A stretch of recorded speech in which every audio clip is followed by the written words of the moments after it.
அனைவருக்கும் வணக்கம். இன்னைக்கு நம்ம பிஜிடிஆர்பி தமிழ் மருதத்திணையில் உள்ள வேட்கை பத்துக்கான கொஷினை பார்க்க போகிறோம். ஐங்குறு நூற்றுப்பாடல்களை தொகுத்தவர் யார்? புலத்துறை முற்றிய கூடலூர் கிழார். ஐங்குறு நூற்றுப்பாடல்களை தொகுத்தவர் புலத்துறை முற்றிய கூடலூர் கிழார். ஐங்குறு நூற்றுப்பாடல்களை தொகுப்பித்தவன் யார்? யானை கட்சை மாந்தரன் சேரல் இரும்பொறை. ஐங்குறு நூற்றுப்பாடல்களை தொகுப்பித்தவன் யானை கட்சை மாந்தரம் சேரல் இரும்பொறை. மருதத்திணை பாடல்களை பாடியவர் யார்? ஓரம்பொகியார். மருதத்திணை பாடல்களை பாடியவர் ஓரம்பொகியார்.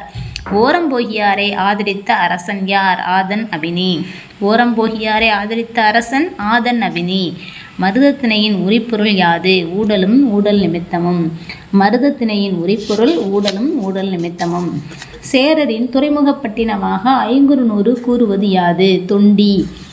சேரரின் துறைமுகப்பட்டினமாக ஐங்குறு கூறுவது தொண்டி. வேட்கை பத்து பாடல்களை எவ்வாறு பிரித்தறியலாம்? முதல் 5 கற்பை பற்றியது, அடுத்த 5 களவு சார்ந்தவை.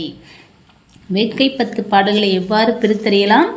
1 முதல் 5 வரை கற்பு, 6 முதல் 10 வரை களவு சார்ந்தது. அடுத்ததாக நெய்தல் திணை தாய்க்கு உரைத்த பத்து.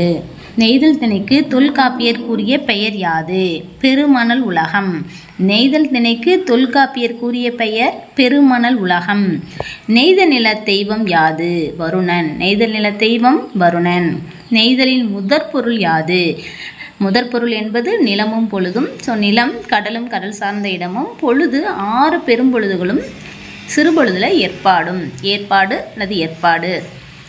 நெய்தலின் முதற்பொருள் நிலமும் பொழுதும், நிலம் கடலும் கடல் சார்ந்த இடமும், பொழுது 6 பெரும்பொழுதுகளும் ஏற்பாடும். நெய்தலின் உரிப்பொருள் யாது? இறங்குதலும் இறங்குதலுக்குரிய நிமித்தமும். நெய்தல் திணையில் அமைந்த பாடல்களின் ஆசிரியர் யார்? அம்மூவனார். நெய்தல் திணையில் அமைந்த பாடல்களின் ஆசிரியர் அம்மூவனார். தாய்க்கு உரைத்த பத்து என்றால் என்ன? தலைவியின் நிலையினை தோழி தன் தாயாகிய செவிலி தாய்க்கு கூறுவது அறத்தோடு நெற்றலின் ஒரு பகுதியாகும். இதனை தாய்க்கு உரைத்த பத்து என்ற தலைப்பில் அம்மூவனார் அமைத்துள்ளார். இப்பகுதி ஈன்ற தாய்க்கும் செவிலி தாய்க்கும் பொதுவாக அமைந்துள்ளது. அதாவது தலைவியோட தோழியோட அம்மா தான் செவிலி தாய். அவங்க தலைவியை நல்லா பார்த்துப்பாங்க இல்லையா, அவங்க தான் எல்லாமே செய்வாங்க. ஸோ ஈன்ற தாய்க்கும் செவிலி தாய்க்கும் பொதுவாக அமைந்தது. அதுதான் தாய்க்கு உரைத்த பத்து. இந்த வீடியோ உங்களுக்கு பிடிச்சிருந்தா லைக் பண்ணுங்கள், ஷேர் பண்ணுங்கள். மறக்காமல் உங்களுடைய கருத்துக்களை கமெண்ட் பாக்ஸில் சொல்லுங்கள். நன்றி, வணக்கம்.